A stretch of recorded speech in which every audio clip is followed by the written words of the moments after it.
Okay, welcome to this public meeting. I'm Angela Gong, the Program Manager for Great Salt Lake with Forestry Fire and State Lands. And today we're discussing this Compass Minerals West Pond Intake Canal easement renewal. We'll give you a little bit of background about Forestry Fire and State Lands. We'll hand the mic over to Joe Havacy, who's here with us remotely, who will give us some background on this project. And then we will have some time to submit written comment for the site-specific plan. So here's a quick agenda. Here's the introduction. And I'll give a quick overview of applications and our mandate for taking these applications. Joe will give a brief overview of the project, and then we'll close out by 4:30. So Forestry Fire and State Lands is designated as the management authority for sovereign lands in Utah. And we manage for the public trust and public interests on these lands, which were the lands within the bounds of navigable waters at statehood. The purpose of site-specific planning is in our code. It's a way of looking at and balancing impacts and interests as we're considering land uses for these sovereign lands. So some of the things we consider are commercial evaluation aspects, impacts on adjoining lands, looking at impacts on natural and cultural resources for the site, and making sure that we've coordinated with other agencies through the Resource Development Coordination Committee, or RDCC. So in this specific circumstance, we're doing a site-specific plan because this project involves more than 20 acres, in this case about 80. And this is just to make sure that there's an added level of transparency for such a big project.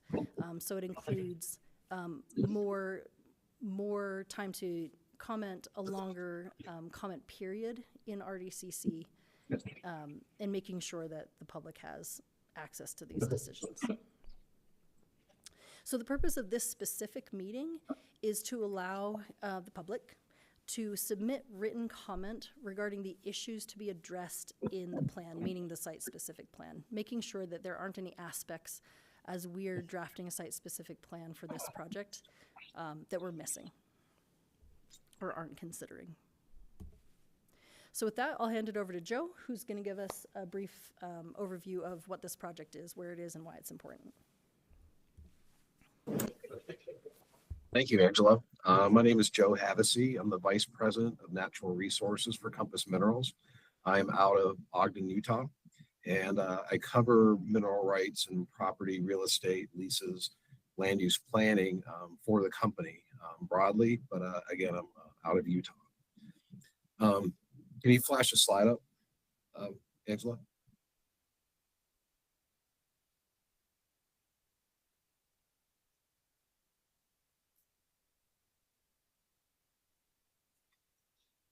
You're muted, and the slide's not turning. Oh, the slide is up. Oh, okay. So go ahead and talk us through it. Okay.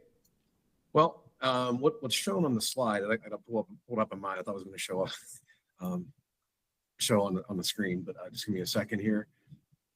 What's illustrated on the slide is Compass Minerals' general layout. In the red outlined areas are generally our ponds and our lake bed leases. We have Barron's Trench, which connects our west ponds to the eastern operations. Barron's Trench is an under lake or lake bed trench that conveys concentrated brine from the west side to the east side. So our west ponds is where everything starts when the lake is above 4193 and a half. And what we do is, because the lake has the shore has receded so much, we have an intake canal that connects the west ponds to the body of the north arm of the Great Salt Lake. So we we bring in the brine via the intake canal to the ponds. The brine resides in the ponds for about a year, gets to a certain concentration, but also a certain density.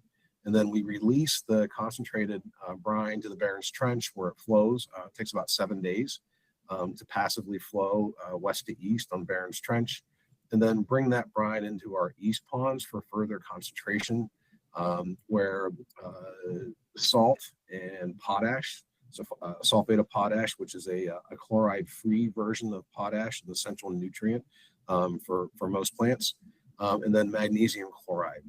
And then we harvest the potash and the salt and take it to the plant site, which is illustrated here. When we constructed the West Ponds, just an anecdote, when we constructed the West Ponds, the north arm was essentially in contact with our the northeast dike. So the ponds were actually kind of in the wetted body of the north arm. But as you know, since 1992, the north arm has receded, just like other parts of the lake, and the intake canal became a necessity. So in 1995, we executed an easement with FFSL to construct the intake canal. It's a 30-year lease right away, and you know, that has come up here in 2025, and that's why we're here to renew it. As kind of in modern times, when the lake has been unfortunately low, we've realized sort of a physical limitation in that when the lake is below 4193.5, you lose hydraulic capacity. And what happens is, although you can still pump, you're pumping a much smaller volume of brine, and the evaporation rate in the West Ponds, which is truly high desert, exceeds the volume that can be pumped. So essentially, you're wasting a resource, and we've learned that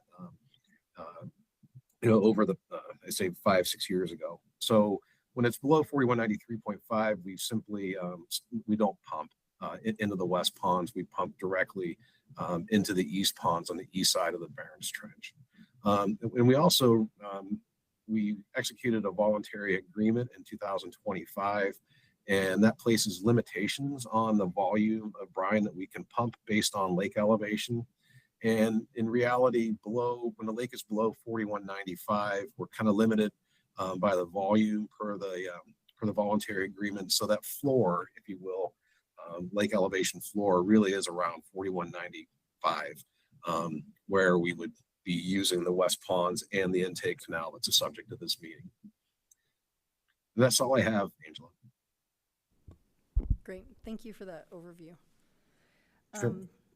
I included just a few pictures of the site. We conducted a site visit in December, and so I'll skip ahead to those. Here's a closer view of the canal outline itself, and then here are a few pictures from our site visit. You can see the canal, and then the material that was dredged out of the canal when it was constructed about 30 years ago, depending on the stretch of the canal. So here's a pretty typical stretch, and then you can kind of see it fading out into the distance toward the lake. So at this point, we welcome written or spoken comment. There are a couple ways to submit comment. One is to use this QR code, scan it, and it goes to a Google form that will allow us to see any written comments. You can use the tiny URL at the bottom, tiny URL with Compass Easement 26, or if you would like to speak up now and say your comment, then that will be part of the public record as well. So if there's anyone online who would like to make a comment, go ahead and raise your hand, and we'll unmute you so that you can make that comment.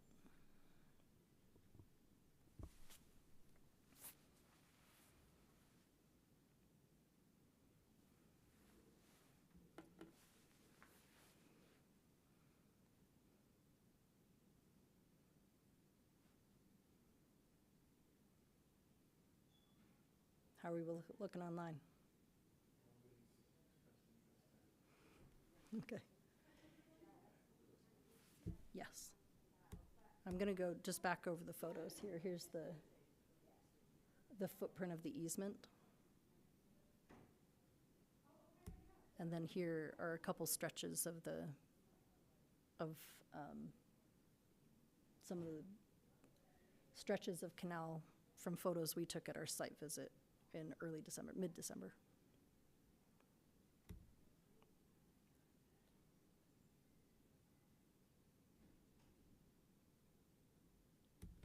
And this is one looking lakeward, so sort of that northeast direction.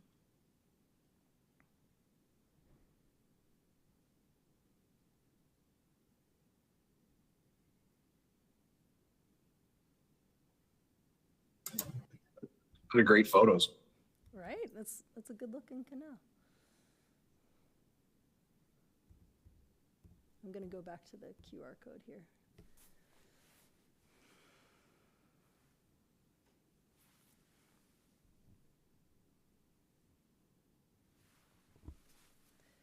As a procedural question, do we leave the public hearing open until the end of the agenda time? All right. Do I need to stand here? Okay, great. Feel free to keep submitting your comments. Yes, if anyone online wants to say anything, just raise your hand and we'll make it collaborating with them either. Could they hear you? Do I need to repeat that?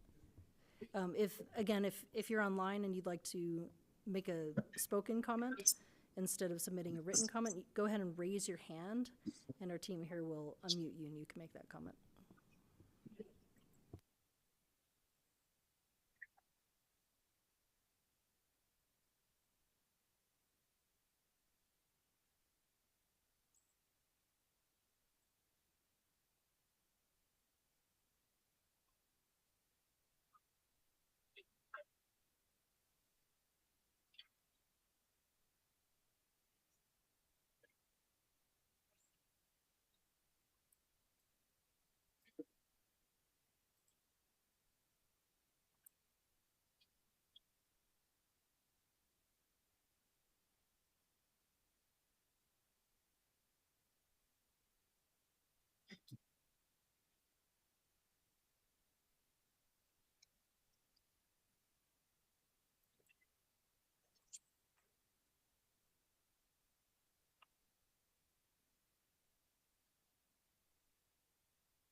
Well, thank you for this.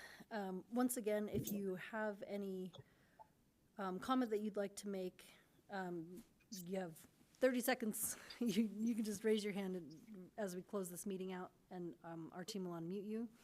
Or if you'd like to use the QR code or tinyURL to submit written comment. We'll continue to take written comment if you'd like to submit any up to early March. So go ahead and feel free to reach out. My email is at the bottom of the slide. Thank you so much. And Joe, appreciate you being here today remotely.